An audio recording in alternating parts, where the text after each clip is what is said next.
Yo, welcome back to the Audio Theory Podcast. If you're new to the channel, please hit the like button as well as the subscribe button.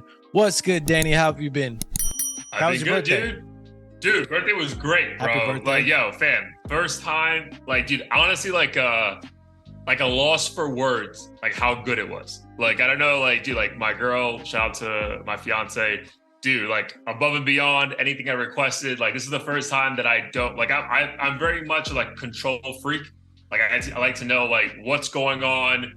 I have a particular taste, so I'm like, listen, I'll arrange it.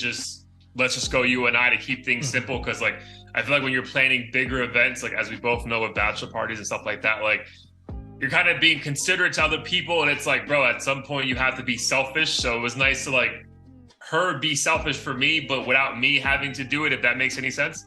So bro, she organized the dinner at a restaurant, had my family fly in and surprise me. And then we had a dinner in the backyard of the house. Dude, she hired fucking like, dude, it was a whole fucking setup, dude. It was like a 14-person dinner, candles, dude, gourmet cooking, alcohol that will last till the rest of the year. It was just crazy, bro. Like, honestly, I was like in disbelief. Like, I didn't even know like what emotions to share, because I was just like, bro, this never happens, kind of a thing, right? So I'm sure it's happened before in the past, but like as an adult, after all the things that's happened over the last 3 or 4 years, to like kind of have that overwhelming, affection was dope. And honestly, it gets me even more excited for the wedding, because I feel like the wedding's gonna be that times a gazillion. So yeah, dude, wedding was fire, bro. Thank you for asking. 35 definitely started off on the right foot. I will say, you had a wedding as well? No. I said 35 started off on the right foot. Oh no, you said the wedding was great prior to that. Oh no, my bad. So the birthday party was fire. The birthday party, it has me excited. I meant to say it has me excited for the wedding. Okay. Because it's gonna be like 10 times that. But I will say, dude, I was very cognizant, like, bro, like you have friends and family visiting you, like go ham, drink, like enjoy the vibe. Bro, for my body to go from 2 months of sobriety, really 5 months, except for that 1 week off. So 5 months essentially of being sober and training nonstop and being super clean because of the marathon.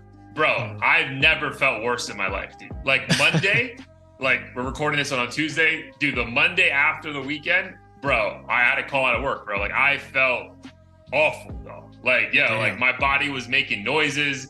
Fucking, I'm like, dog, this ain't right. Dog, something isn't right. So it's wild. Again, I see why some people like just stay sober, dog. Cause like the physical toll it took on my body, like it wasn't on some like old man shit. It was just like, bro, like we don't do this anymore kind of shit. Cause I wasn't even hungover. It was just more like physical pain. Like I was like, oh, bro, like what is this? Right. Like what's happening, dog? So I will say I'm gonna be either more cautious or maybe ease into the drinking before, because going cold turkey then doing it all at once really fucked me up. But yeah, man, great weekend for me, dude. How was your week of travel to LA? Overall, it went pretty smooth. It's the first time I traveled for work in a while. Actually, I traveled for work prior to that, but this is going to be a more regular thing. So I hung out because the new gig is your clients are there. Yeah, my clients are in LA, a split between LA, and I think most of them are actually in Seattle. So that's where I'm going this week. Never been, so it's nice that work's paying for it. So I have to figure out what to do out there. Yeah, the week was smooth. I'd say it was weird at first because I was staying in Santa Monica. My mom doesn't live too far from there, so it's not a new place by any means for me. But for some reason, I don't know if it's because I moved south and like to the burbs and things are a bit more low key, but like it felt very touristy and kind of like superficial while I was there. I think it so I know, because I have an opinion of Santa Monica from when I came to visit you. What do locals could think of like when they think of Santa Monica, like what do you think of? Because I consider you an LA local, right? So what do you think about when you think about Santa Monica? I mean, I think it really depends on how far away you live, because LA is one of those cities where if you're 20 miles away, you're probably never going to a particular area unless you love it. But for me, since I always grew up 10-15 minutes from it, I actually always loved it. I don't think that the tourism aspect of it was as noticeable as it seemed this particular weekend. Maybe it's because I'm always with like friends and shit, and I'm not like worried about Yeah. what other people are doing or something like that. But overall, I do like it. I mean, it's convenient for me. Yeah, it might have some like superficial aspects to it, but I think as far as LA goes, to me it's actually more laid back because I think if you're hanging out in the 2B place, you're probably going to be in Hollywood or downtown LA and areas where it's like more popping at night. So Sure. I think for that reason, Santa Monica to me is like a chill getaway. Um, but I guess it just really depends on where you're eating and things like that. Because I did obviously if the company's paying, I'm not fucking eating at Barney's Beanery and having a California burrito for fucking $7. I'm gonna go to the bougie place and get $40 scallops, even though it includes fucking 2 bites. So that's what I did, and that's where it felt a little more fake. But overall, I still like it. I don't know why it felt so different to me. I think in general, the Bay is a lot more low key than LA in general. Got it. And since I didn't frequent places that I normally go to, it felt a little different. Yeah, dude, I only What was ask your because feeling? when I went to Santa Monica again, dude, I'm also coming as a tourist, obviously. I've always heard of everyone talking up Santa Monica Pier, bro. You got to go check it out. You got to go check it out. And again, this is 2018. A lot has changed, maybe before or after. But when I went there, bro, it was like a random Thursday, middle of the day, and I was like, bro, this is dirty as fuck. I'm like, Yeah, bro, like I'm like, this is the attraction, bro. Like, that's how I personally felt. Like, I was walking up and down the pier, like, bro, people travel for this. Like, yeah, people no, come here for this. Like if that's what my biggest takeaway is, maybe like on like a normal like, if you live in the area, let's go like to a restaurant and just chill and overlook the water. But like in that moment for like 2 or 3 hours, when I'm just like trying to figure out like what's the energy, what's the vibe, I'm just like, bro, this is like dirty as fuck. yeah, That was no, my thought. no, that's 1,000% accurate. I definitely wouldn't recommend if someone were to visit. I wouldn't recommend it necessarily, or I'd preface it with if you're trying to like actually hang out at the beach, this is not the one to go to. Like if you happen to be in the area and you want like a nice view, cool. But if you're trying to like get a beach experience, there's Malibu's like far better, for instance. So I think it just really It's just depends. like a 40-minute trek, right? Yeah. And also if you're coming from like Florida, I think it's really hard to compete with that beach scene. Whereas someone from fucking Montana would probably appreciate Santa Monica Beach. So I think it really depends. It's always tough when people visit LA because I'm like, it depends on what kind of person you are, what you want to do, what you want to eat. And I'm a creature of habit. So like I go to the same places for the most part. And I think people appreciate different things. Like some people, I didn't realize like how obsessed with hiking some people are. And like that would beat like most states if you like that shit. But if you in California in general though, right? Like California in general, like my old former boss, like she's from the UK. There's not shit around there to do as far as that goes. So she became obsessed with California, hiking every other weekend. I don't really like that shit, so I couldn't like provide advice for that. But for me, like if someone's like, oh, do you have bomb Asian food out here, and maybe you can't get that in down south. Yeah. So that's where like I'd be like, okay, you're better off pursuing that if you want like a California experience that you can't necessarily get elsewhere, like Koreatown, for instance. Yeah, that's a good point. Maybe honestly, yeah, the beach thing is very much because like, bro, I have a sick view of the beach every day at my office, right? Mhm. So yeah, you're right. Maybe I think it's perspective. It's like for me, it was like, bro, like I would never come here. If this was in Florida, I wouldn't go to this in Florida, kind of a thing, right? So yeah, you're right. Like if you're coming from Montana or Wyoming, this is like, bro, like Jesus, ocean vine, take it all in. So I feel that. How was the but you still had time to chill with family and do all that shindig, right? Yeah, I had a little bit of time for that. The first couple of days was just like pretty much strictly work, and then towards the weekend, kind of split it up between my mom, my dad, my brothers, and then the very unfortunate 7 a.m. flight home on Sunday. Yeah, dude, those trips always are like the worst ideas. Like in the moment, it makes sense. You're like, yo, dude, I'm gonna have the entire day when I get home. Yeah. bro, but you're gonna have this awkward, should I just stay awake? Should I go to sleep? I'm at the airport at 4:45 in the morning for no fucking reason. Like, bro, like as we get older, it's like, bro, fuck it. Let's just like, I'd rather lose a day and have a normal fucking 2:00 flight. But I don't know. So I felt that way in the moment, but then after I got home and took a nap, I woke up and I was like, thank God I'm not like kind of hungover, still in LA, like just counting the minutes to fly back thank home. God it's also like not midnight and now you have to go straight into work the next day or some shit. Yeah, no, that part is fire. But I think it's like the getting up, bro. Like, cause I always take those flights back from New York, bro. Like I'm at the airport at 4:45.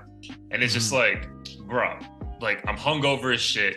Just like, bro, this ain't it. Like this this guaranteed flight is just not worth it. But nice, man. So LA was a good time. Overall success? Yeah, it's it overall. Nice. Awesome, dude. Well, glad that was a success. Your brother's birthday, my birthday's done. So now we just plan for other events in November, which are quickly approaching, which I'm excited about. So we'll get into that offline, of course, but let's get into it. Episode 157 about to start. Episode 156 for all the wars up everywhere. So please comment, subscribe. We appreciate the comments on YouTube as well as on TikTok.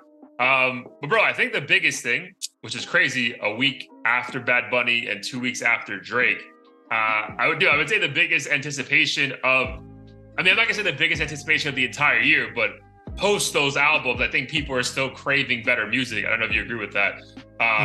Allegedly, we're getting a collab Kanye and Ty Dolla $ign album on November 3rd, which is a week and a half from now. So do you think we're getting the album? Do you really think there's going to be a full project? I don't think it's going to happen on the 3rd. I'm very confident. I want to say I'm confident we'll get an album from them before the end of the year, but okay, just because I know music in general, like major releases, they try to avoid like January, February, because I think it's like a quiet time. People are just focused on like, starting the year anew and doing whatever new shit they pledge to do. Well, I think it's also because they also try to I feel like there's like I could be crazy, this might be my own logic, but or my own theory, but I think it's also because in Q1 it's people forget what dropped, and like I think the Grammy people also forget and like don't take those first couple months into consideration thoroughly. Right. When it comes to like the Grammy noms. Right. Yeah. I guess it is. Yeah.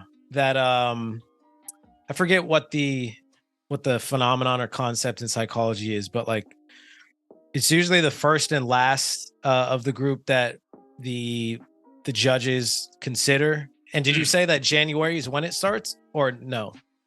I think it is January. Okay. Or I think maybe honestly the deadline's like actually like the end of December from the previous year, right? Because I remember like a couple times like a certain album dropped and it's like, oh, but it didn't qualify for a Grammy nom for this year, so it happened like the year after. Got it. Okay. Yeah. Either way, I feel like end of the year's probably likely. Wouldn't be surprised if you like dropped it on Hanukkah or some shit just to mess with people and piss people off. But as far as us getting just something like a performance, I'm pretty confident in that. I feel like that's easy to do and he can always just tweak the music after. I feel like if there's a delay, it's because he's a perfectionist. He probably wants to gauge how people react to stuff. So I think that's the only concern of him performing live and expecting it, the actual album to also be available that day. So do you think, so you're thinking just because there's rumors of multiple listening events, I want to say in Italy, but I could be wrong. I know a lot of the recording of the album has been in Italy, but maybe the listening event is or isn't taking there. So you think we're just going to get multiple listening events as opposed to a physical, well, not physical, but like on our DSPs, the ability to download however many tracks this album is? On that day, yes. Just because I feel like Kanye is the type to drag it out. And we've already seen from previous releases, I think Donda didn't get like, weren't there so many rumors and like none of them were accurate as far as when we're going to get the album, if we're going to have like the ability to even stream it on regular platforms. Like I feel like there's just so many unknowns. I don't have too much faith in it. Yeah, I see that. I see that for sure. And also, I mean, I think like with the original Donda, it was a lot of the fucking it was weird because you downloaded it, but you can tell that he was still editing the album. So like you had one version on Friday and then a different version by Monday. You're like, bro, like what the fuck? Drake actually just did that too for all the dogs. I heard. What do you know? Which songs? I don't know all of them, but I do know for the Yeet one, IDGAF or whatever. They for some reason they moved, like it was very subtle things. Like right before Drake's verse started, they removed like a sound effect that everyone thought was dope and like added to that like introduction of his voice. And for some reason they removed that. They removed like a couple random ad libs, like very superficial shit that probably wasn't necessary. So I don't know why they did that, but that's strange. Gotcha. Yeah, so that's, I mean, but in my mind, thinking about this, because like, dude, I'm looking for, I hope it's 11/3. Like, I hope the album does drop at midnight on 11/3, because, dude, honestly, dude, that's a great oomph for the year to end. You know what I mean? Just because, again, I've started to like the Drake album more and more, but I still think the overall feeling that we got when we first listened to it wasn't that, right? Like, I want to have an album where we listen to it and it's like fucking feels like a moment. Like, bro, like, dude, do you remember where you were when you heard this fucking album, as opposed to like something forgettable? Like, I don't know how if we can go back to July, but like, I mean, again, I was listening to the Travis Scott album off my phone in a hotel room in Dominican Republic, so I never got that feeling. Do you feel like after the Travis first listening that you felt like, oh wow, this is going to be one of the better albums that I've heard in a long time? I felt that way after listening to it. I think after a few weeks went by, the hype for me kind of wore off. So I think unfortunately there was that bias of just not having a whole lot of good music to begin with. But I still think it was one of the better projects of the year that tried to do something different. To be different, yeah. And I still feel like there are tracks on there that I like to this day. So yeah, I think it's worthy of a Grammy in my opinion. Sure. But I would just say for me personally, I didn't get that from it, right? So I would just say like I feel like I'm so eager to have that this year. Yeah. So yeah, man. And again, so like that's again, I'm a vote. We can do a little side bet. I'm a vote that it comes out. Loser has to edit back-to-back episodes. But your thoughts on the two of them releasing an album? Because it feels like, again, I know, dude, we go back to Coachella 2018. Motherfucking, Ty Dolla $ign was everywhere it needed to be seen with Kanye on multiple sets. So like, I know they have a deep-rooted relationship, right? But it still feels odd that after all the craziness of Kanye over the last 2 years, that his introduction to us is going to be a joint album. Yeah. Like, what are your thoughts on that? Or reintroduction to us, sorry. Yeah. For me personally, it's exciting because I think that randomness is intriguing. Like Ty Dolla $ign isn't like the most vocal person. Definitely not political in any way. We haven't seen him do a whole lot with Kanye, at least like overtly, where Ty Dolla $ign's featured and everything.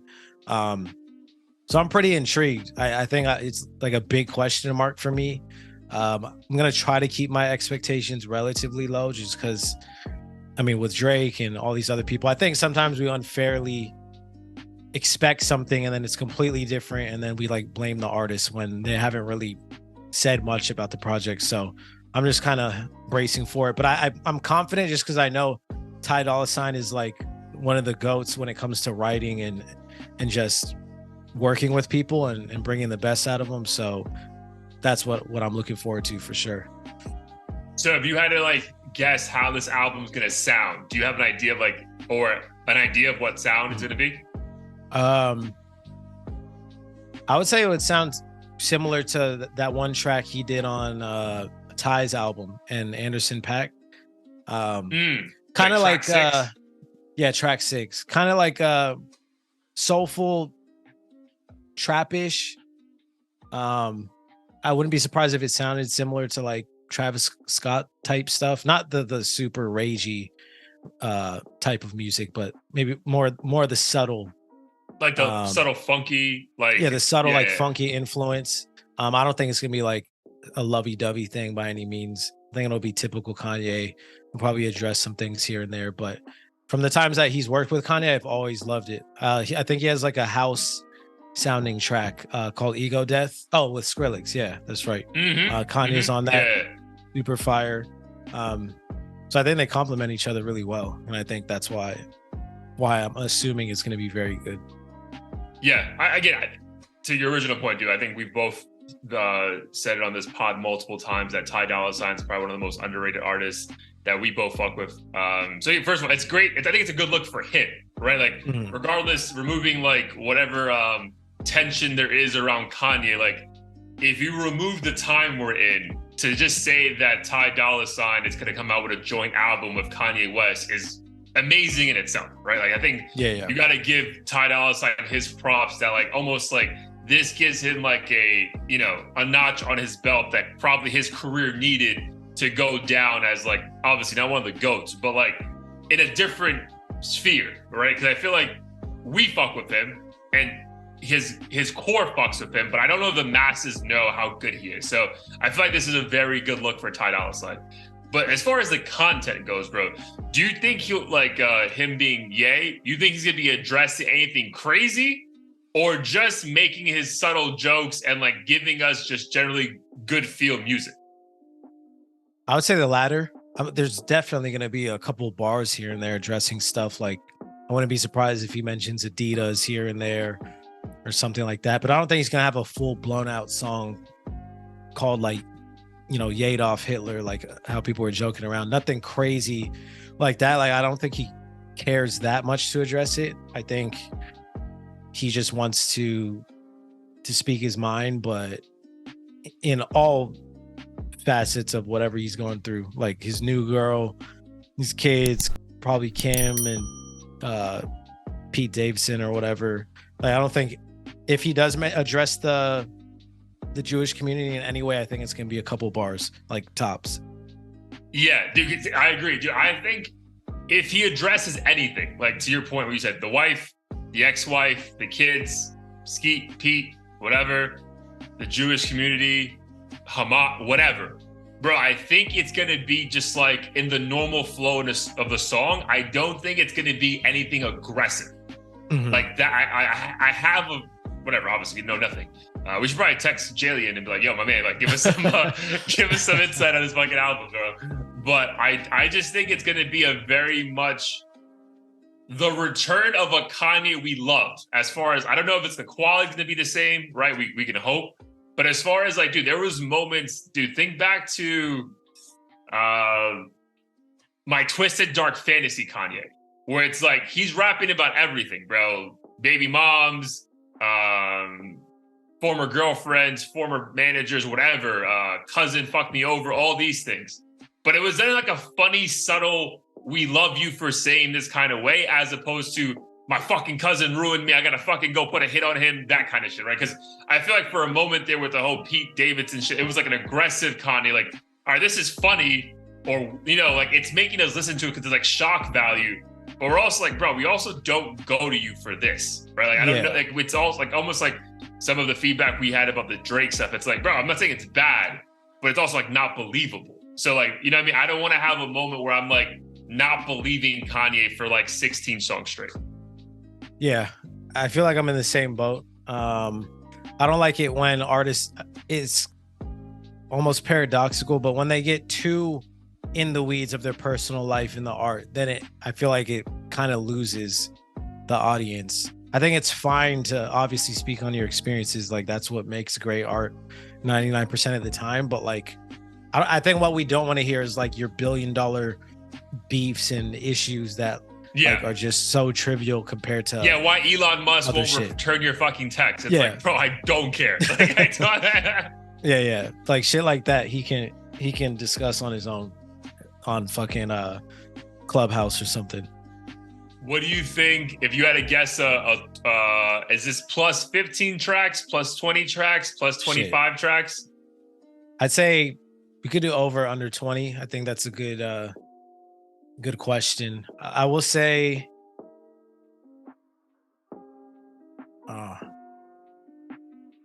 I'll say over 20. All right, I'm gonna go under, only because again, in the sense of him being a rebel, I think people do the over for streaming purposes only, and not because they actually want to put out 23 songs. So actually, I'll agree with you.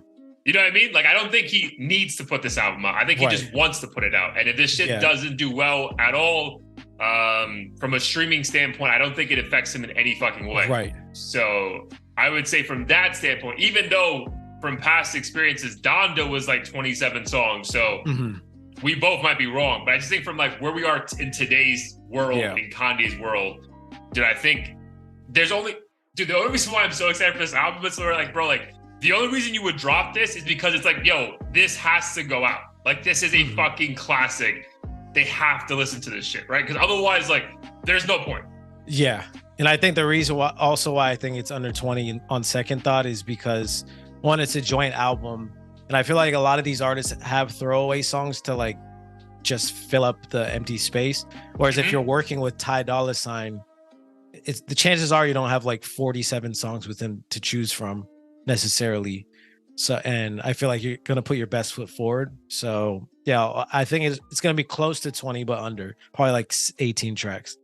Which, bro, is what we've been dying for, right? So, all right. So we're saying, you're saying it's not going to drop 11.3. I'm saying it is. We'll have listening events. I think we both agree with that. We're hoping for a Kanye that's lovable, but still funny and childish, but not aggressive. But I agree with you. There will be a couple bars to like certain individuals or communities just because that's who he is. But I don't think it's going to be an aggressive way. And then we're going to have something less than 20 tracks, right? Yep. To sum it all up? Yep. I mean, bro, I'm excited, bro. As talking it out with you, I'm more excited because I'm like, bro, like, yeah, to my earlier, like, there's no reason to drop this unless you're like, bro, people have to hear this. You know what I mean? Because like, dude, people hate this guy. Right, essentially for the last 2 years, right? So like, you're not gonna put this out to win people over, or maybe I just think he's only putting this out because he's like, bro, like, I want people to remember the artist I am, as opposed to the guy on these crazy interview run for like 6-7 months. Right. And on that note, I did want to ask you this. So, since we know Kanye hasn't really like redeemed himself in any way since his comments, I mean, he did go away for a long time, but like, the people who strongly dislike him or straight up hate his fucking guts still do.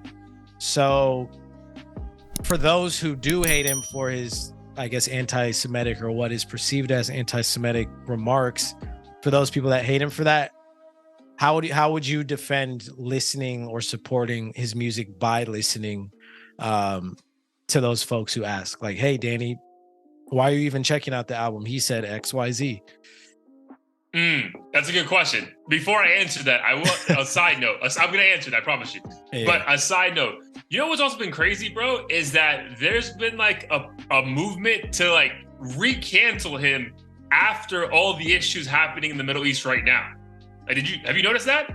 No, but like re-cancel him as in like it's an open wound again because it's an open wound again. We're thinking about him, or like he's in the headlines. Dude. Like, bro, apparently Orange Theory, post the recent incidents in Hamas in the Middle East and Israel, Orange Theory agreed to remove any Kanye songs from like their gym playlist because like just like it's like a fresh wound. Like, it's just what like, the hell? That's like the most convoluted, weird response I've ever heard, bro.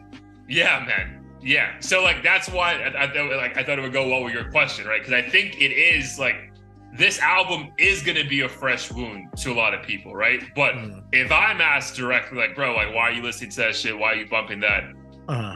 Bro, at the end of the day, bro, I like what I like when it comes to music, right? Like, it's not like him talking, again, and if it's a song about him talking about killing a society of people, there's a fucking problem. I'm not going to put that as my background song to whatever picture I post to be my girl. But if it's a fire song, I'm going to repost a fire song. You know what I mean? So I would tell someone, listen, I'm gonna check for it because I love Kanye West as the artist, right? Like, I don't know about Kanye West, the humanitarian, whatever. But as far as musically, bro, I'm always gonna check Kanye West, bro. Kanye West is in my top 5 artists of all time. Like, I don't think there's any situation where I don't check for Kanye West's music. How about you? I think I'm in the same camp. I feel like I, for better or for worse, have a tendency to separate the artist from their personal life and what they do.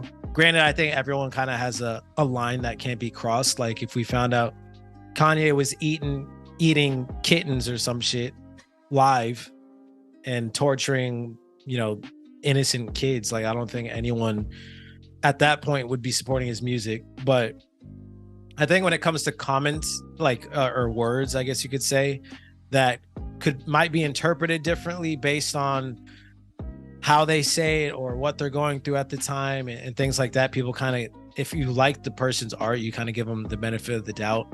Like I don't even know what's real at this point. Like half the time it seems like this shit is just all a game and he doesn't really believe half the things he's saying. So I think that's what makes it hard for me to jump on the wagon of like, oh, he's anti-Semitic and actually hates Jews and stuff. Like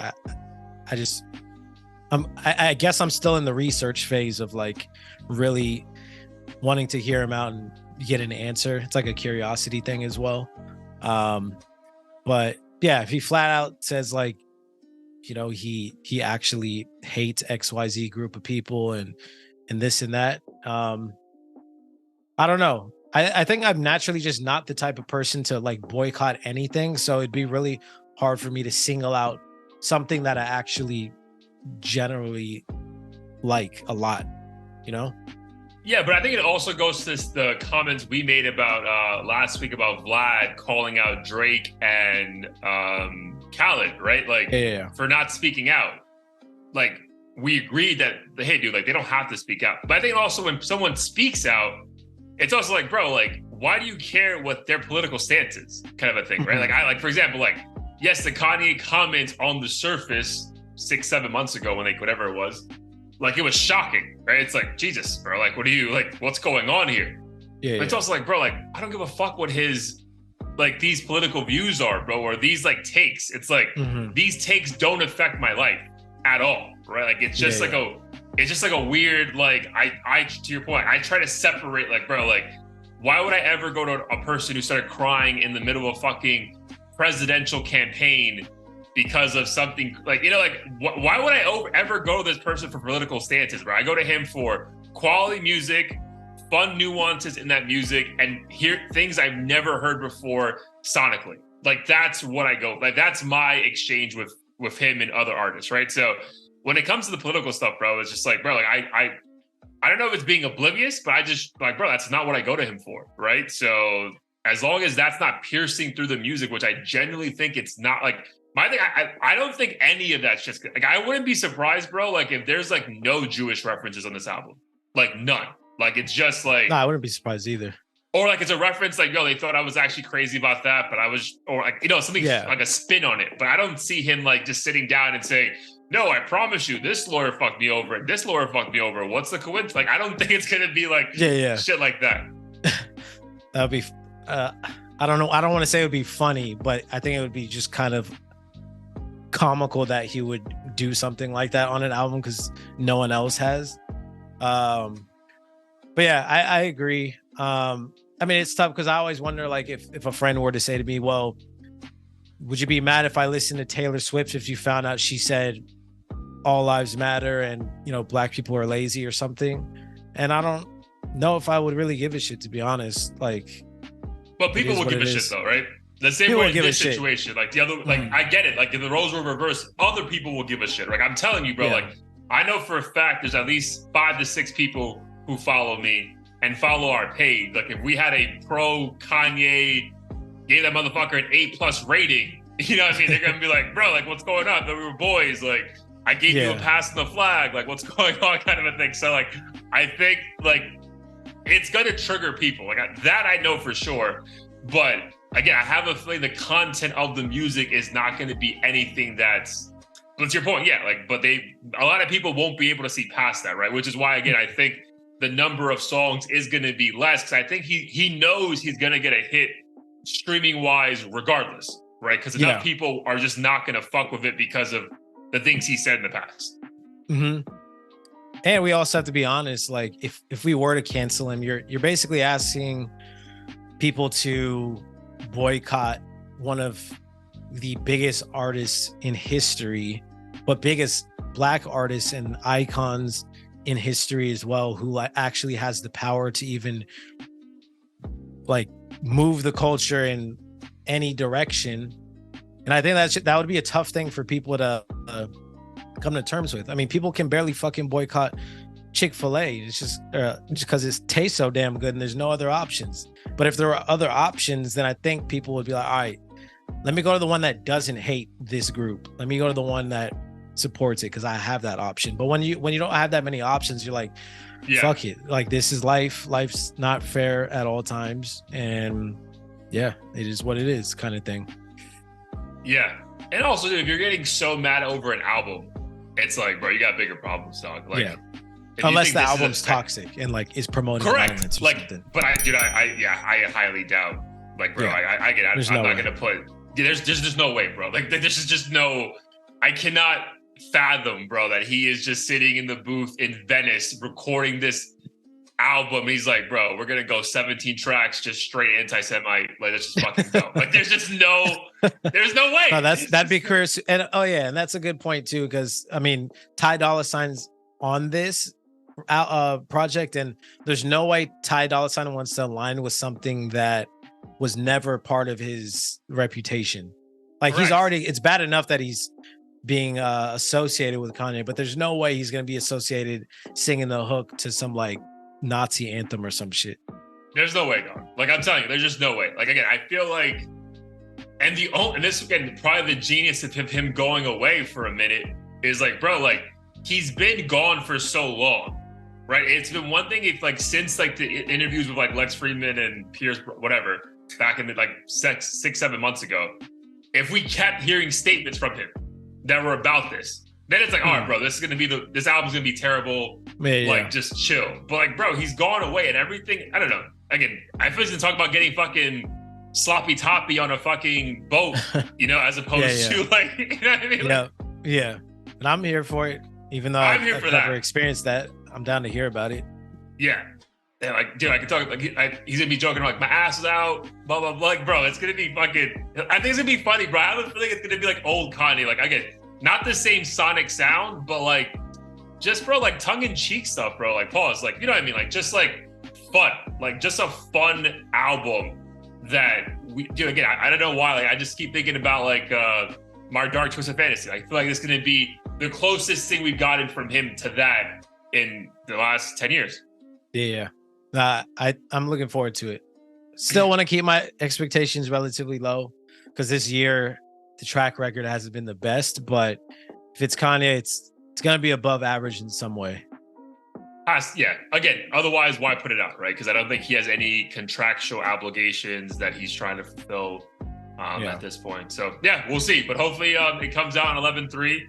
But regardless, we'll have a reaction to the live stream. And dude, maybe we can figure out a way to do like a live reaction to it, kind of a thing. Maybe that would be dope. YouTube live kind of a thing. So yeah, we'll fuck around with that and try to see if we can make that work.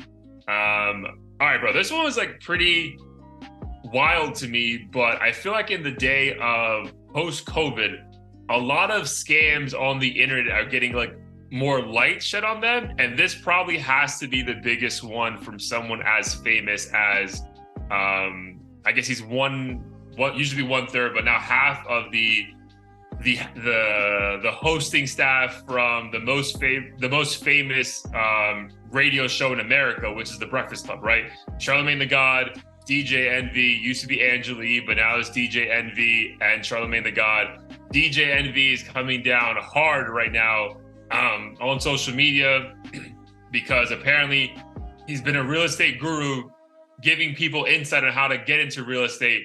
And apparently it's a big ass Ponzi scheme and he's like stealing millions of dollars from multiple consumers. So your thoughts on just like that headline and the feedback, the backlash he's been getting online? Personally, I think it's wild.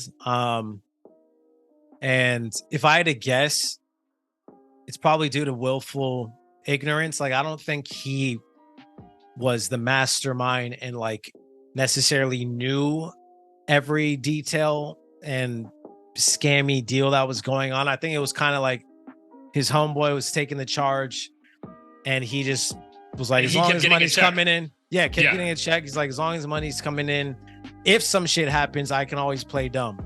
But for now, I'm gonna just promote this shit and worst case, pay off some lawyers and snitch on him. I feel like that's kind of how he probably approached this situation because he already had a ton of money. I don't think he in particular is dumb enough to be involved in something that he knows, like, if the feds come through, it's game over, because he's like older, he's got a whole ass family, promising stable career with the Breakfast Club. So that's why I think it was kind of like, let me hop in this shit.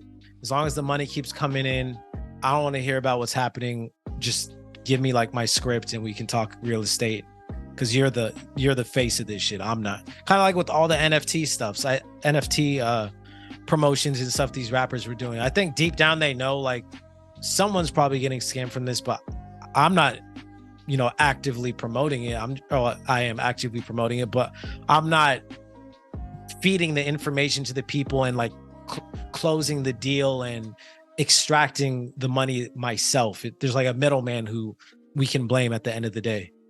Yes. So I agree with you to a certain extent that I think it is the beginning of this was woeful ignorance, right? Like, just like, bro, like, we're gonna make how much? Cool. How much do you need from me? Awesome. Let's go. But bro, because this has been going on for years, bro. Like years. Because there's a couple of clips going around back from like, I want to say like 2012, 2013 of him talking about this shit, right? This was like a 3-year thing. No, dude, again, I might be wrong, but it's definitely pre-COVID shit, right? So pre-COVID itself is 3-4 years, right? But dude, I would say, I think it probably started that way and then it kept getting bigger and bigger. And then he probably saw, as he kept talking about it more and more on air, that it kept getting bigger and bigger. And it felt like he was leaning in on this shit, bro, because there was a couple clips I saw, bro, that this guy's giving like step by step, bro, like, I'm like, this is how we do it. This is what we can do for you. We don't charge you right away. Like all this shit, bro. So I think initially, and we can move on to like the next part of this topic, where like, how much is he to blame for this, bro? Like, man, if you're going to be this willing to share how much of success this is on that platform, which again, the biggest radio show in the country, regardless of what genre, bro, like, I feel like you got to get fired for this, dog. Like, I'm not trying to be like, again, I never root for anyone to lose their main form of income, bro, dog. But like a lot of people, naive people, like, dude, if you were ignorant about going into this, bro, think about the ignorant listeners who are just like, oh, bro, like, why would he lie about this? He's making so much money off Breakfast Club. There's no reason he would try to scam me. Like, bro, like that is a real thing, bro. And I feel like as iHeart, being the parent company of this, like, bro, I feel like there's a slight sense of responsibility. You can't have just people scamming America once a month when they have this fucking guy on the air talking about his real estate fucking empire. Yeah, those are all good points. I'm sure it started off honest, and then as it grew, they're like, we got to keep this going somehow, and I'll let you figure it out, but I'll be here just, throwing money at it. And if you got to do some shady shit, then so be it. I just don't want to be the one, with my hands dirty, so to speak. But if there's anything I noticed over time, like, I feel like either the amount of money that these celebrities are making is misleading, or they're just so greedy that they want to continue to, like the G Herbo of the world, fucking selling scammer discount like phone cards. Right. It's like, bro, why are you selling this? Right. But I don't know if it's necessarily them not having enough money and like trying to keep up with, late bills and stuff. Or just like an investment idea that someone gives them and they're like, bro, it's a guarantee kind of thing. Yeah. I think easy money is kind of the appeal. And I see so many like scammy type links from artists. Granted, they're not like A-listers, but I'll see like a rapper, I don't know, post some random, I don't know, link to designer clothes or some shit, or they'll be like, tap in with my boy if you need like crypto advice or something, like random stuff like that. And I know for a fact it's a scam, and unfortunately so many people are falling for it. And I don't know if you've seen those comments on damn near every page, but it's like, I'm giving out $5,000 to you know, the first 10 people that DM me, I'm broke as shit or something. Like, I just really don't understand how. I mean, some people kind of, why is a good question. I don't think, no matter how much fucking money I have, I'm never going on to Instagram to give away $5,000 to random people. I'm sorry. Yeah. But yeah. Yeah, but dude, I think it's just also sad because like, I think scam culture is like the realest it's ever been, especially post-COVID, right? Because everyone had this extra cash from the government checks. And it was just like, how can we make this more, right? Because no one's trying to do, especially post-COVID, bro. Like no one's trying to work. You know what I mean? Like everyone wants to be rich, but nobody wants to work. So I think it was like a perfect storm from him, bro. And then it got too big and it fucking failed. But so to the last part of this, do you think that he will get fired for this? I think he'll definitely get fired, or at least they'll make it seem like it was some mutual thing. And he's like, oh, I have to part ways because I'm pursuing, you know, I want to take time with my family, or some one of those generic ass responses that people give when they're fired. So I think that'll definitely happen. Allegedly, they're already looking for a co-host. I don't know if that's to replace him or they're already looking for someone else. Because he's been on the air. Like he's been on the air while this has been going on. So it's not like he's like suspended or anything like that, at least from as of today. I think if they are planning to let him go, I think they just wanted like a definitive answer and to see how far it goes before making a decision and just drag it out. Because I think before it was kind of like rumors and now like everybody's talking about it. So I feel like iHeart's reputation's at risk if they do keep him on the air. But at the same time, I think to prevent them from falling off a cliff, essentially, in terms of ratings and reviews, I think they need a co-host that can kind of match Charlamagne's energy, because Angela Yee's already gone. She was like a veteran. I think he and Envy had a good rapport. So now, like, if he leaves, I don't know if people are going to really tune in to just Charlamagne alone. Yeah, even though we both agree that the only reason I would tune into that show is because of Charlamagne the God, right? Like that's the main reason. But you're right. You have to have someone to bounce your moments off as opposed to just like a 3-hour fucking conversation by yourself, right? The only saving grace this guy may get, again, if the courts prove that it was just willful ignorance and he might just get fined and not do any jail time. But I would say, because, dude, I do think Charlamagne the God is that powerful at iHeartRadio. And I feel like he's always been the kind of person like, bro, I don't give a fuck what the internet says. Until we understand the facts, like, we shouldn't be so quick to cancel, fire people, right? So I feel like that might be his only saving grace, is that his partner on that side of things is like probably the most powerful hip hop person, whatever, at iHeartRadio. So this may drag out and like just go away because, you know, there's going to be a new topic that, you know, once the Kanye album drops, for example, people will just stop giving a fuck. But I think that's his only saving grace, bro, because just like I'm actually surprised he hasn't been fired yet, bro, to be honest, because like this shit seems wild, right? They're talking about the 80s or $100 million Ponzi scheme. Like, bro, like, bam, like he should be locked up, let alone fucking still on the air every morning, fucking gracing you on your drive to work and shit. That's a really good point. I mean, if that is the case with Charlamagne, though, I feel like it would almost have to be a threat in a sense of, if he does go, then like, I don't know about my own future at the show, because I don't know if, I mean, that would be like the only, I guess, risk of them not fulfilling his desires of keeping Envy on the scene. Like Charlamagne basically saying like, the show's done if he leaves. Like, I don't even need to be here. I'm doing fucking 10 other podcasts and hosting all kinds of shit. Yeah, dude. But I think the Breakfast Club, though, is like the holy grail, though. Like, I feel like everything kind of stems from that. I think he is obviously big enough that he's going to be fine, right? But I do think you don't fuck up like the cash cow. Like, that is still a cash cow for all of them, right? Like, I'm sure Angela Yee's pockets are hurting from like not being on that show every morning, kind of a thing. So, yeah, dude, it'll be very interesting, dog. But yeah, like, I think the best advice from this, bro, like for at least me personally, is like, dude, just because someone has a platform to talk to you about like financial wisdom and all this shit, doesn't mean they know what the fuck they're talking about, bro. Like, right. Just because like this guy's on the Breakfast Club, him giving you advice about some non-music shit, like again, like I take it for a grain of salt, but it's like just because he's talking to you doesn't mean he knows what the fuck he's talking about. Pretty much, like, dude, like you're a DJ. I respect the things you've done in the hip hop industry. You seem to love fucking cars, but just because you're giving me financial advice about, hey, you should invest in these kind of properties in New Jersey, it's like, bro, who the fuck are you, dog? Like, why should I believe you, kind of a thing, bro? And again, I get it though. In this culture, we're all looking for a quick buck. So I think like it's just, but like I think this is a great example of like, bro, like that shit doesn't exist, dude. Like if it's too easy, if it's too quick, like it's probably not gonna last, or you're gonna be caught up in some shit like this too. 100%. And yeah, and in that regard, I'm always skeptical too if someone's trying to sell a course.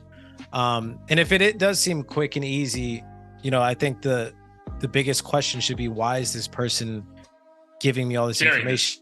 Yeah. I think Mark Cuban had some TikTok where he's like, you should always be skeptical if someone's giving away like free secrets on how to make like trade tons secrets. of like, cash. why are you giving away your trade secrets? Yeah.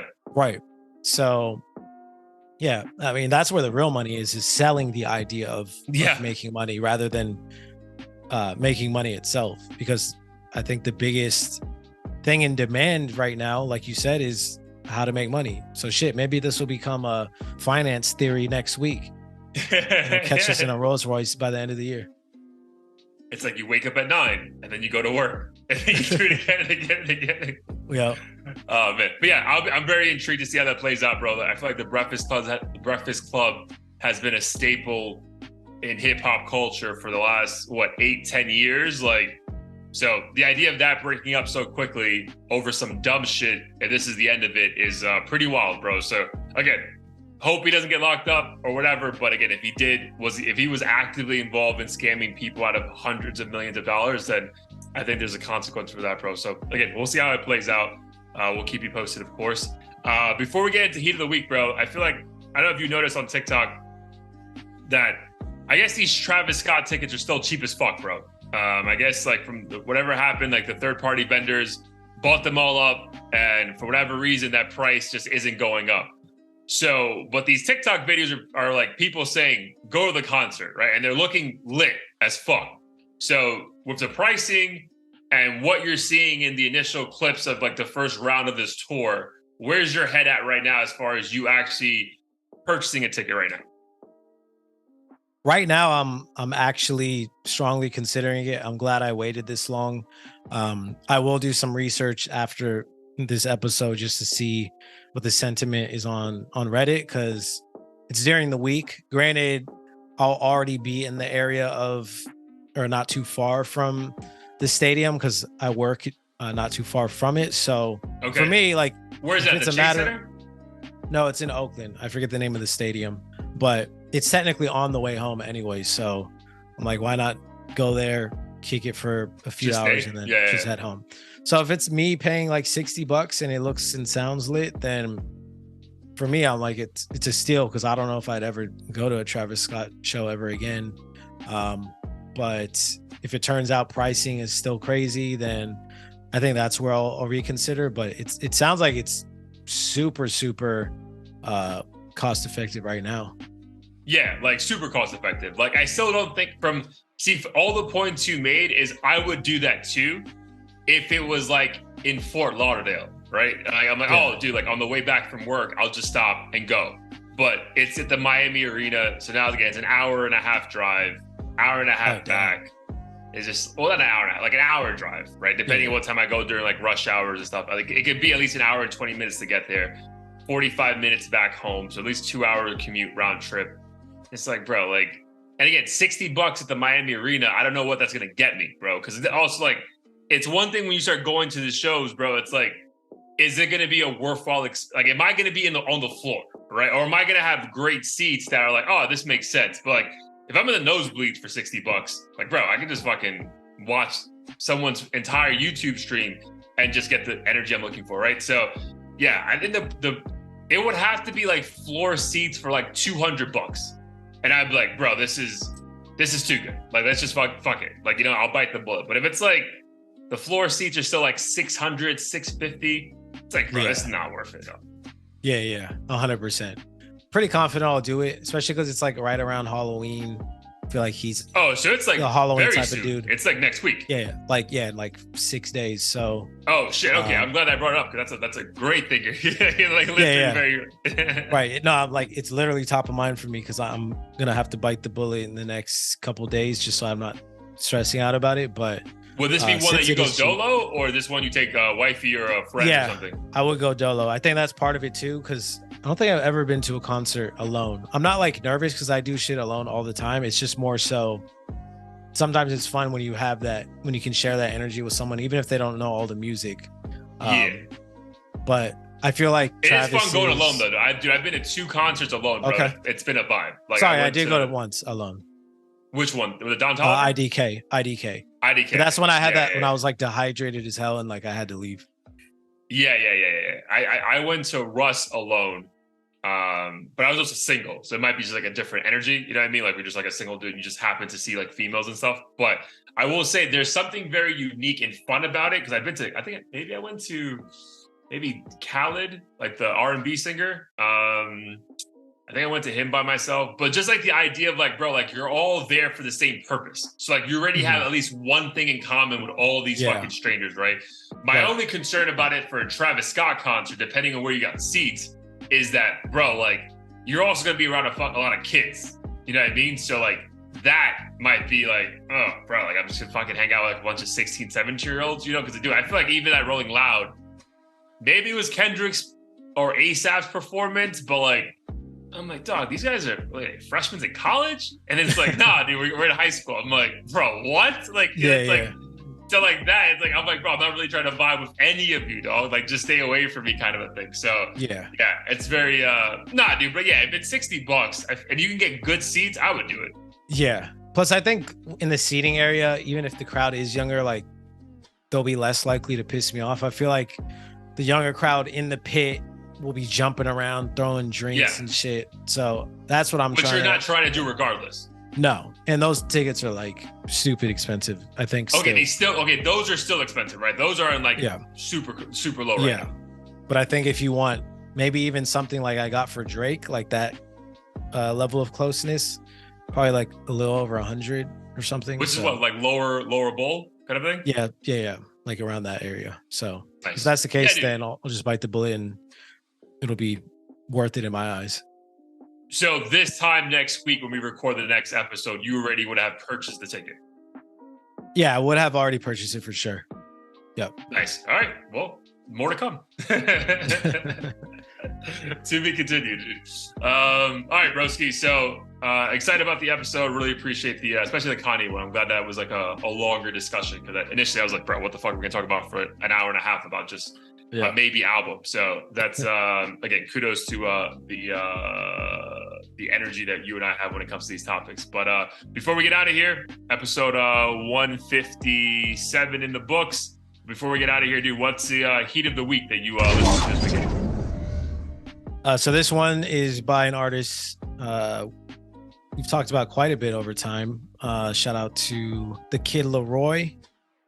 So he came out with he dropped a new single for his upcoming album, I believe, and the song is called Too Much. That's a Triple C one? Yeah, Central C. And then I think the dude from BTS, his name is Jungkook.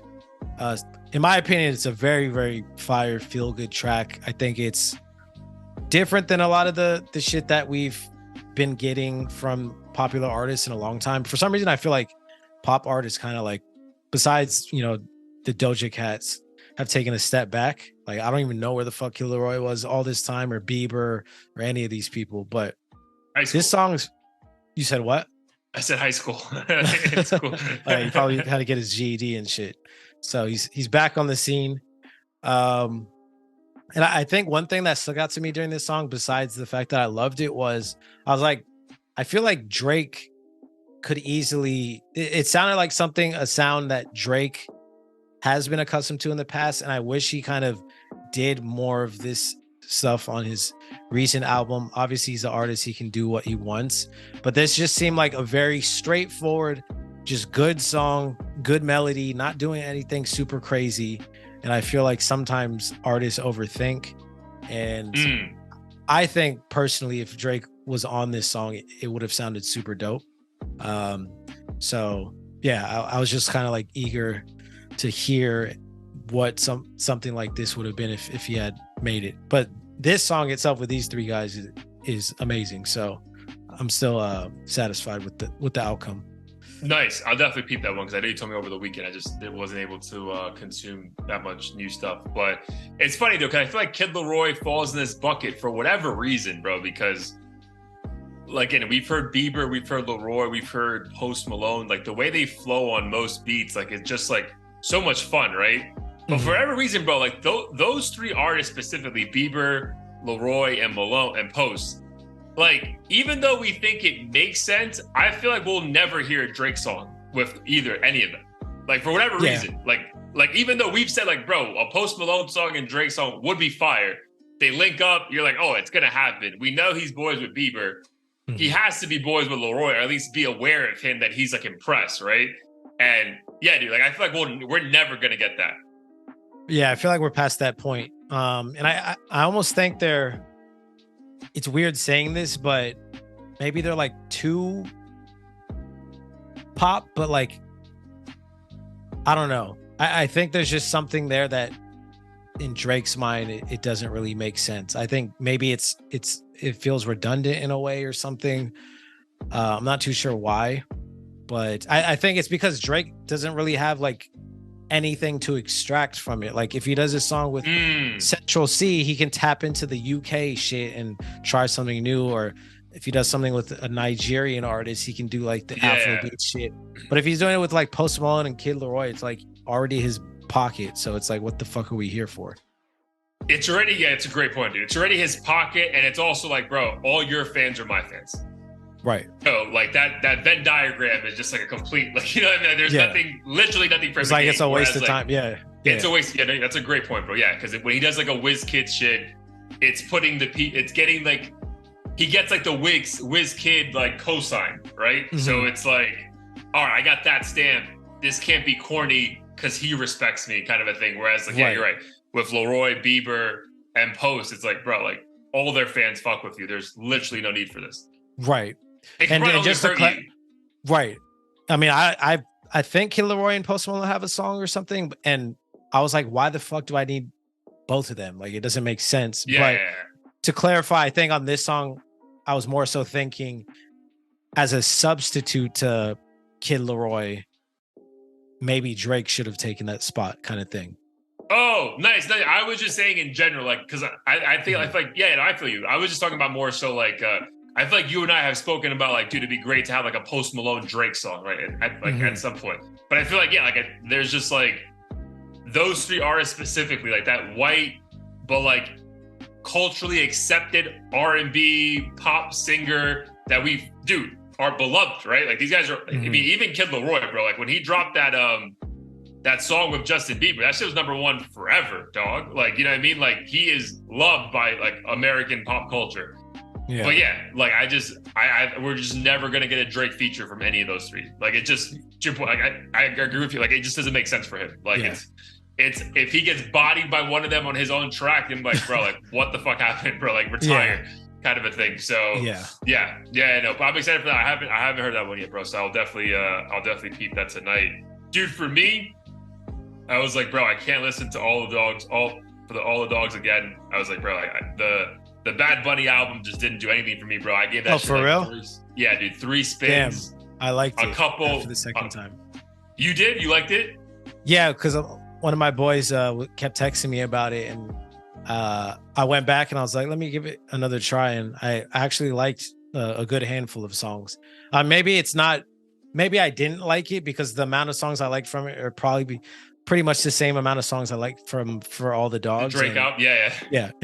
And Bad Bunny's album had a fuck ton of songs on it too, so I can't pretend like I liked his anymore. I guess. Right. I'm just surprised I liked as many as I did, is what I meant to say. Sure. I think for me, it was a lot of the, his previous album was as close to a perfect album and as many songs.